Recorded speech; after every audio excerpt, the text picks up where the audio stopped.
The Christian Atheist is also available on YouTube, and you will find other great content, including the literature I frequently refer to, on our Simple Gifts podcast. If you find our content helpful, consider supporting us through PayPal at Romans5@comcast.net. Welcome to No Compromise, where faith and reason fuse in conversation. No Compromise is an experimental new feature on the Christian Atheist. If you are a regular listener, you know my voice, and you know our story, or as much of it as we've told on the Christian Atheist. My wife Jenny was the looking glass through which I returned to Christ. I tell the story in episodes 2 through 8, the machinery of the looking glass. I am so excited today to introduce to you my Jenny, my looking glass. Qu'ils sont beaux, les pieds. On No Compromise, we will discuss Christian Atheist themes with each other and, if you'll join us, with you. Hello, everyone. The hot topic this week is, of course, the Dobbs decision, the overturning of Roe versus Wade after 50 years. We took it upon ourselves to read the decision on the Christian Atheist for our listeners, and we posted it on YouTube. We're hoping that you will help us spread the word. #ReadTheDecision. There's a great deal of accidental and deliberate misinformation and ignorance surrounding this decision and this topic. On our podcast reading of Justice Alito's text, we make no editorial comments. We want everyone, atheists and Christians, left and right, male and female, to read the decision with us. At least then we can base our discussions in reality and fact, not on hearsay and ideological distortion. In the interest of clarity and fairness, we will also be posting the dissenting opinion in the near future, all of which does not mean we are neutral on the topic. When I came to Justice Alito's final paragraph as we were recording, quote, "We end this opinion where we began. Abortion presents a profound moral question. The Constitution does not prohibit the citizens of each state from regulating or prohibiting abortion. Roe and Casey arrogated that authority. We now overrule those decisions and return that authority to the people and their elected representatives. The judgment of the Fifth Circuit is reversed, and the case is remanded for further proceedings consistent with this opinion." As I read the concluding words, "It is so ordered," my heart soared. If you remember, Jenny, our arms rose together in triumph and exultation, in spontaneous mutual praise. When you listen to that moment, listeners, picture Jenny and I with our arms up, beaming in profound thanksgiving to God. Not sure if it was completely that. It could have been a whole weekend of 80 plus pages of recording. I'm sure that was part of it. It was a marathon run, that's for sure, getting it read. Exactly. Very tiresome. And you reading it twice. Yes, I'm glad it's done. Reading it and then editing it as well. It was quite a run. We gave up most of our weekend in order to get it done. Exactly. So what do you want to talk about, love? Okay, well, how about you start with #ReadTheDecision. What's that all about?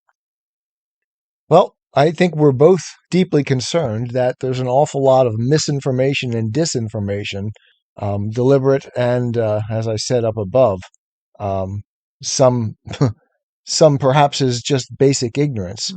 But I think there's an awful lot of malicious intent as well in misrepresenting what is in the actual decision. Alito makes it clear that they are overturning Roe versus Wade. And it was Roe that took federal authority over an issue that the Constitution clearly reserved to the states. It was an anti-democratic power grab It's not the federal government's role to decide these questions on abortion. It's supposed to be the people's right. And therefore, it should go back to the states. It always should have been with the states, as there is nothing in the federal constitution that would allow the federal government to regulate that. Right. And this has been an ongoing problem in our country. We've allowed the federal government to have way too much power, and trimming that back is a good start. So I think the idea with hashtag read the decision is just a way to try to get to a point where we can discuss this rationally, and everybody knows what it is they're talking about, and it's not just a tissue of lies and ignorance. So hopefully everyone will pay attention and listen to the actual decision being read. Or read it themselves. Right. And we would love to have them do that.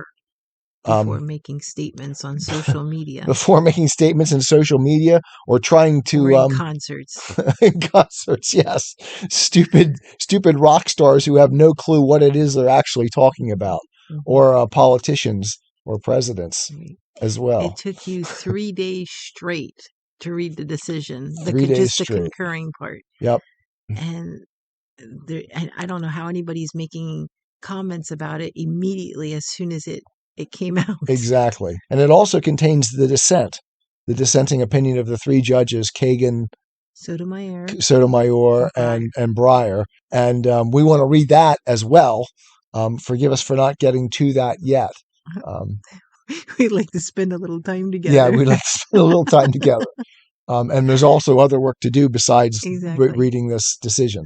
But yeah, so that's what hashtag read the decision is about. Hopefully, if everyone gets together and spreads the word, we can get the truth out there, and then we can actually have a conversation based on the reality of the decision and not based on distortions, lies, and ideological attempts to undermine the Supreme Court. Right. And we started the hashtag on social media too. Yeah, hopefully. Go to that. If you put that hashtag into Google, it comes up with the Christian Atheist. Right. And then you can spread that to your friends and everyone else. And we realize part of the reason we did this is we realize most people don't have time to sit down and read the decision. But a lot of times as you're driving to work or doing something else, you can put it on. And so there's no excuse anymore for not knowing what it actually says. There's nothing like sitting on the beach and listening to the Supreme Court decision read by the Christian Atheist, right? Wouldn't that be your idea of a great vacation? On your vacation. Okay.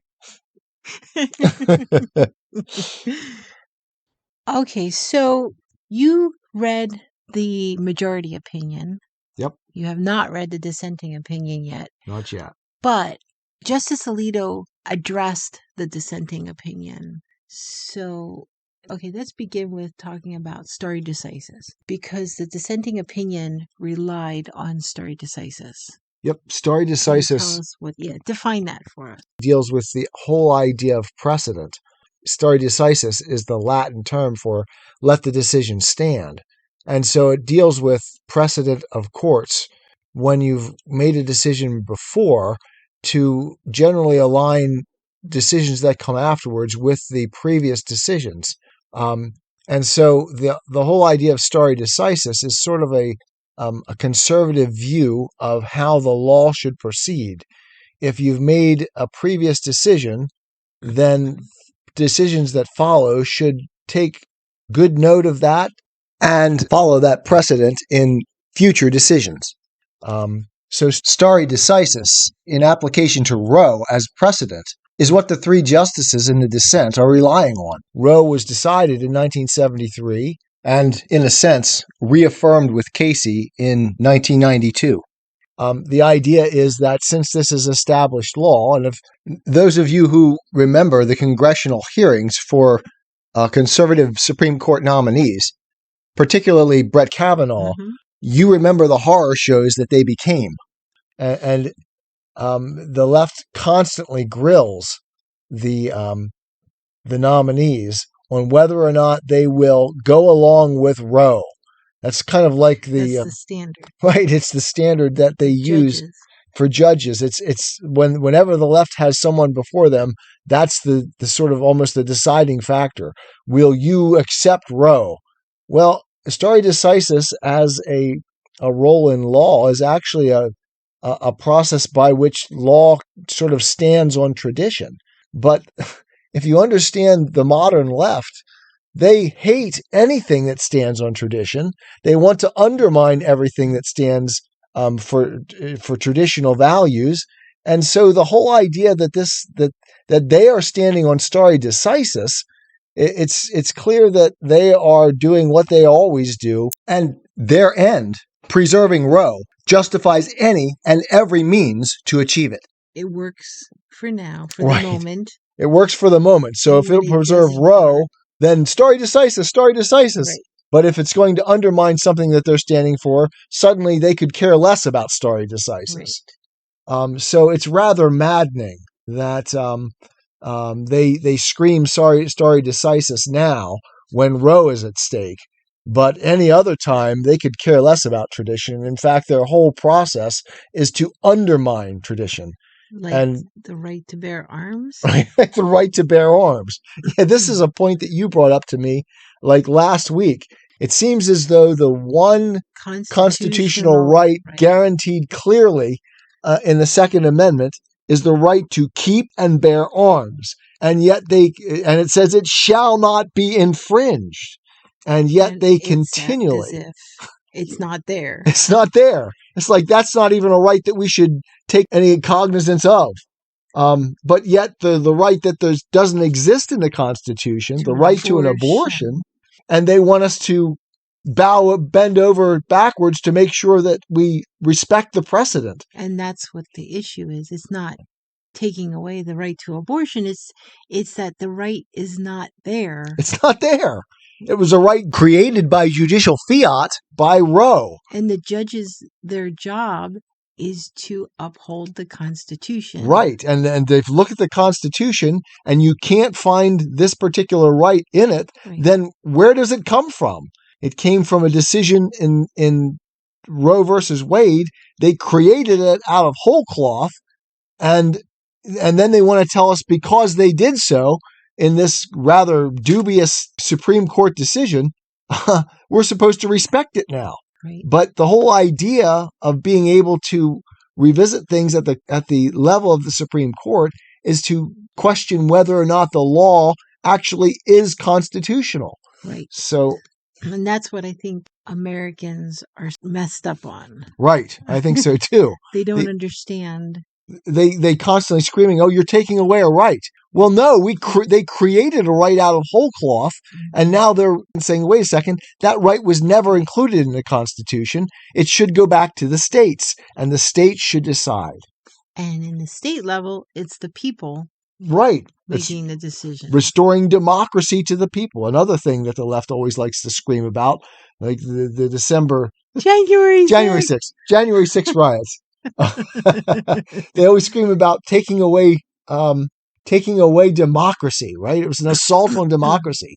Well, a true assault on democracy was Roe versus Wade, taking away from the states the right to determine for themselves their opinions, their views, the right of the people to determine how to regulate abortion in their state instead of taking it to the federal level. And it's not a bunch of white old men making the decision over women's bodies. These people are saying it's the people's right to choose. Right.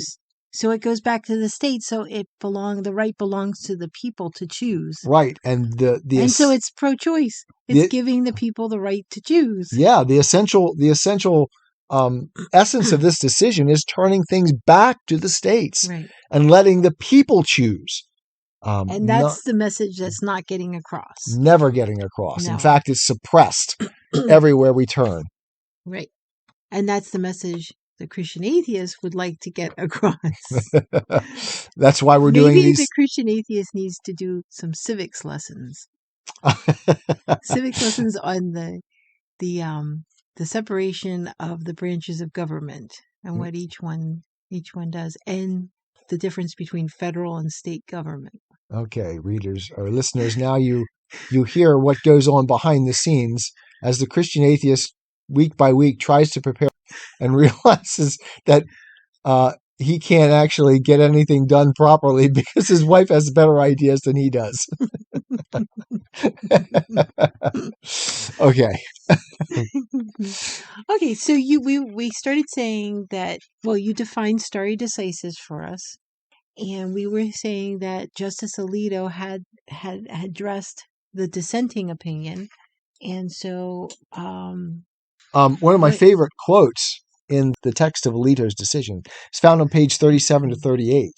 I'll read a section of it. The most striking feature of the dissent is the absence of any serious discussion of the legitimacy of the state's interest in protecting fetal life. This is evident in the analogy that the dissent draws between the abortion right and the rights recognized in Griswold, contraception, Eisenstadt, same, Lawrence, sexual conduct with member of the same sex, and Obergefell, same-sex marriage. Perhaps, Alito says, this is designed to stoke unfounded fear that our decision will imperil those other rights. But the dissent's analogy is objectionable for a more important reason. And please listen to this, listeners. What it reveals about the dissent's views on the protection of what Roe called potential life. The exercise of the rights at issue in Griswold, Eisenstadt, Lawrence, and Obergefell does not destroy a potential life, but an abortion has that effect. So if the rights at issue in those cases are fundamentally the same as the right recognized in Roe and Casey, the implication is clear. The Constitution does not permit the states to regard the destruction of a potential life as a matter of any significance. That view is evident throughout the dissent. I think it is extremely easy to overlook how important this point is in Alito's opinion. So it's very clear that Justice Alito, he completely focuses on the fact that this has nothing to do with same-sex marriage, all of the other arguments that they're trying to. Right. He separates it out very clearly. He says this decision is not about those things. And by reading this for yourself, you are empowering yourself to fight those arguments. Right. To understand what Alito actually says, he actually those arguments that are being put out by media and by the culture right now. Yeah, Alito makes it very clear that this, and later in there, we could actually read that section at some point, but he actually says, look, this has nothing to do with those decisions. Right. It doesn't affect them because it's an entirely different issue. Abortion, Alito says, is about the destruction of a potential life, as Roe put it. But what he finds most striking about the dissent is that it never even addresses that as a consideration. Right. It talks about balancing interests, but balancing it against what?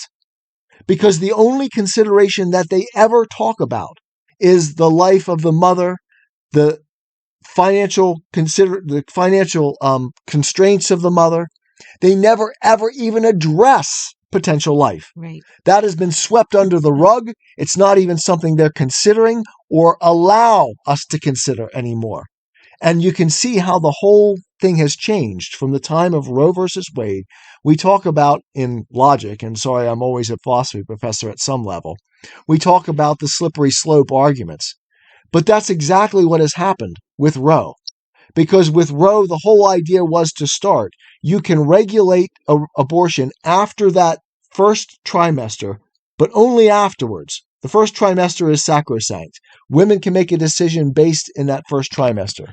But we've seen how it's progressed from there. And now we're almost to the point where they're actually claiming that you can kill the baby after it's born. So the whole thing has slid. The whole idea of the Overton window is that you first look at the issue through the lens that you have in front of you at the time of Roe. And then 10 years later, you're a little farther down the thing. Okay, so now we can kill the baby in the second trimester. And now we're in the third trimester. And the goalpost keeps moving time after time after time. And the left does this, and it's not an accident. Mm-hmm. I have studied this my entire academic life, and I've come to understand that the long march through the institutions is not an accident. They've set out this as a process to accomplish, and they keep moving the goalpost farther and farther. And like the frog in the water, as it starts to boil, it keeps getting warmer and warmer, and the American people sit in it year after year after year, and we keep getting hotter and hotter, and the water is now boiling in 2022, and we're starting to come to the realization that something is seriously wrong, but I'm afraid it's too late. Mm-hmm. I don't know that we'll ever turn this back. Mm-hmm. This decision is the one hopeful moment that I've had in the last 10 years of my life that we might be able to turn things around. And it needs to be read or listened to. I mean, you read it. It needs to be listened to. It needs to be understood and not just accepted by whatever you hear in the media. Yeah, we need to understand it. If we're going to actually be able to move forward and start turning back the clock on the evil, and I'm sorry, I'm going to call it that from now forward. It is evil, folks. Mm-hmm. We have turned light into dark and good into evil in this country. We have sacrificed our children to Moloch, and it's time to turn back to God and away from this evil. Mm-hmm. So, well, let's get back to the dissenting. Sounds like you're a frog boiling in some water. I'm just kidding. Okay, let's get back to we were saying about understanding the opinion and the stress that Alito put on that this has nothing to do with same-sex marriage, for example. And then you hear in the media everybody shouting out, well, what about Clarence Thomas? Yeah, well, and Thomas actually makes the point in his concurring opinion that this is part of a long distortion of the 14th Amendment. Right. Because he calls it substantive due process. And the idea is that in the clause, the 14th Amendment clause, no one shall be deprived of life, liberty, or property without due process of law. And that's where they supposedly found, or where they're grounding this right to abortion. But Thomas's point is that due process of law is process, and it says absolutely nothing about positive rights in the 14th Amendment. And so on that basis, Thomas is saying maybe we need to look at some of our other jurisprudence. And that's going all the way back to the 1800s, he's saying. Right. That's the key. Maybe we need to look at it. Right. But at the same time, Thomas acknowledges that all of these precedents have been established now, and that abortion is an entirely different issue from those other issues, because abortion deals with potential life. Right. And when the left collapses the abortion issue into those other issues, they're essentially claiming that there is no validity. There is no actual interest in potential life. Right. Right. They're just denying the whole question. Right. There's nothing to balance against a mother's interests. A mother's interests after she's gotten pregnant are the only interests we consider. Right. There are no fetal interests. Right. And Justice Thomas is trying to say we need to put it back into the hands of the people. Mm-hmm. And that means putting it back, giving it back to the states to decide. Right. Nobody is saying they want to take any rights away, Mm-mm. just that it's up to the people who vote. No, in fact, it is completely open. Yeah. And we can actually envision seeing it in California, that they would have abortion right up through the very last trimester, the day before a child would be born. Right. And I can actually almost imagine that California would do that tomorrow. Right. And they have the right to do it. Right. Though we retain the right to challenge those laws, too. And now, perhaps, we can consider potential life as a viable interest to balance against the feminist agenda. They have the right to pass their own laws, but we now have the right to challenge California's anti-life agenda. Right. Exactly. Okay. So within all of this, all you keep hearing from the media is the assault on our democracy. Yes. And that's enough to make you go insane. It does make me go insane, especially when we don't have a democracy. Yeah, of course, we are a republic, not a democracy, right? Not a direct democracy.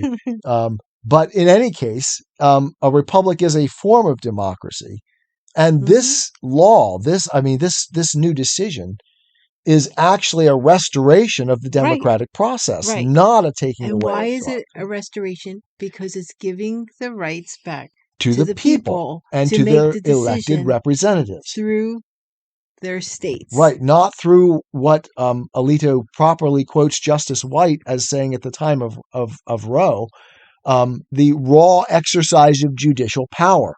That is 9 white men. Actually, at that time, it would have been 9 or 8 white men and 1 black man, because Justice Thurgood Marshall was in. And they decided for the country, they just by judicial fiat decided that this question was over. That those who believed in fetal life being human life were wrong. Right. And they had no longer anything to say about it. Took that right away from them. Took it away from them. Took it away from the states. Took it away from the people. And by taking it away from the states, they destroyed democracy. By taking it away from the states, they took it away from the people. And that's what we need to stress over and over again. Right. That this whole decision is putting it back into the hands of the people to decide. Yep. And that message is not getting across, I don't think. No, not at all. Yeah. Yeah, and the violent riot at the Arizona State House. I don't hear calls from the left or the media that democracy has been assaulted and that there is a new Capitol insurrection to investigate. Okay, so we were saying that the media calls it an assault on our democracy. And you said that Roe was judicial fiat.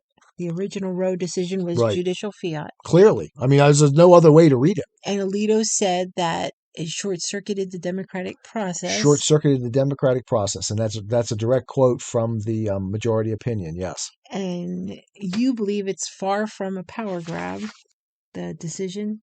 This decision. Oh, this decision. Yeah, the Dobbs decision is no power grab.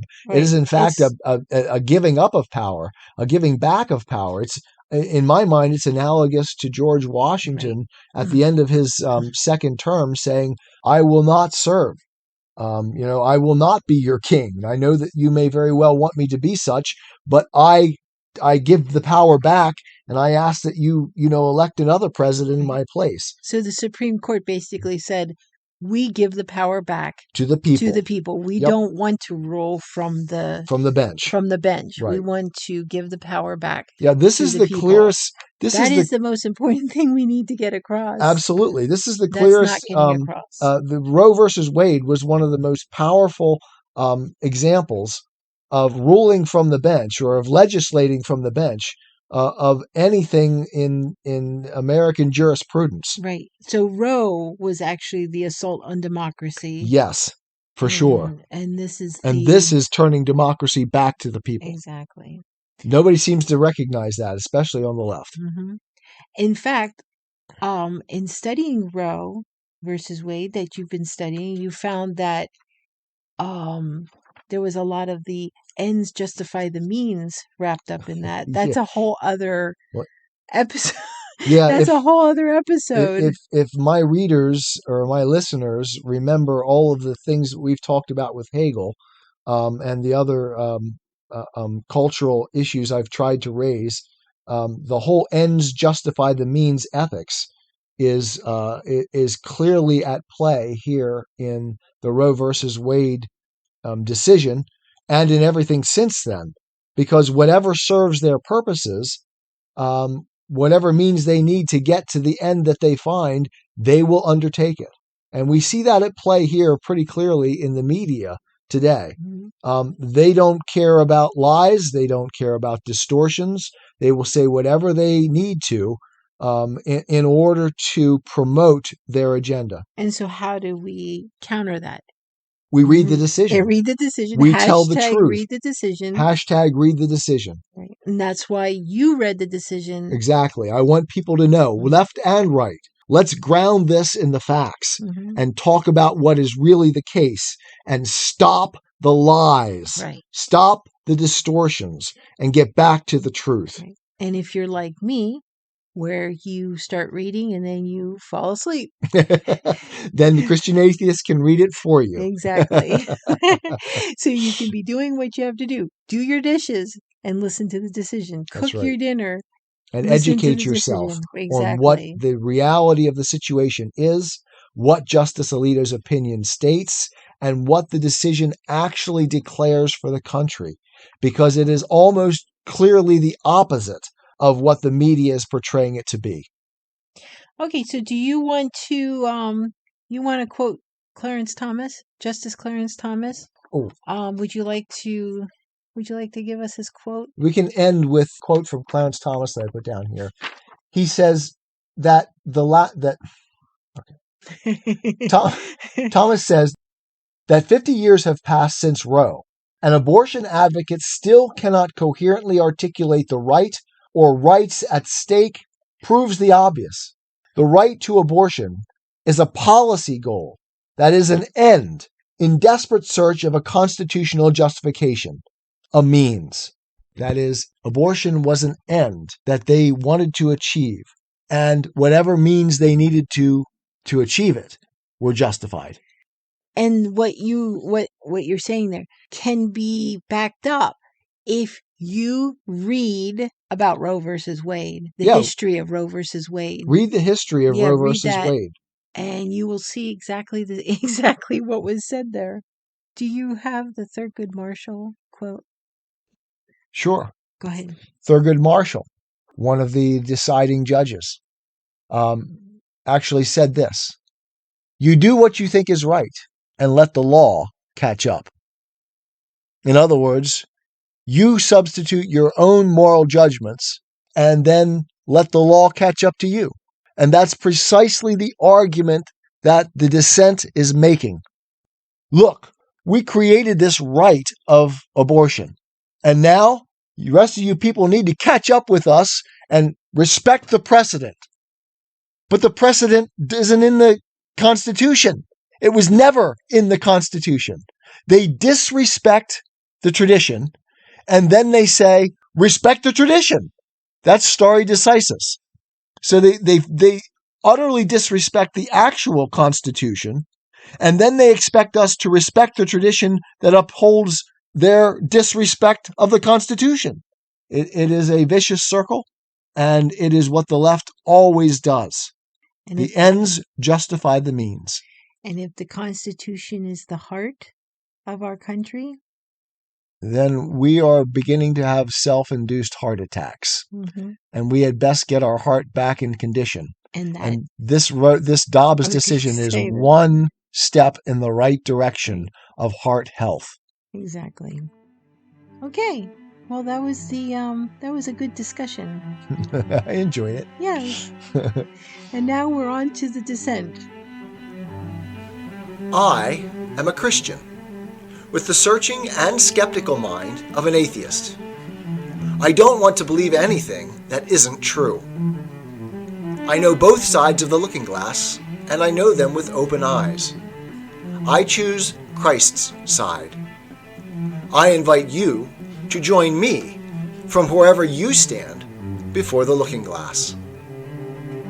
That's this week's episode. Thanks for listening, and remember, you can have your religious cake and eat it too. You can have reason, respect for science, a 21st century worldview, and be a Christian.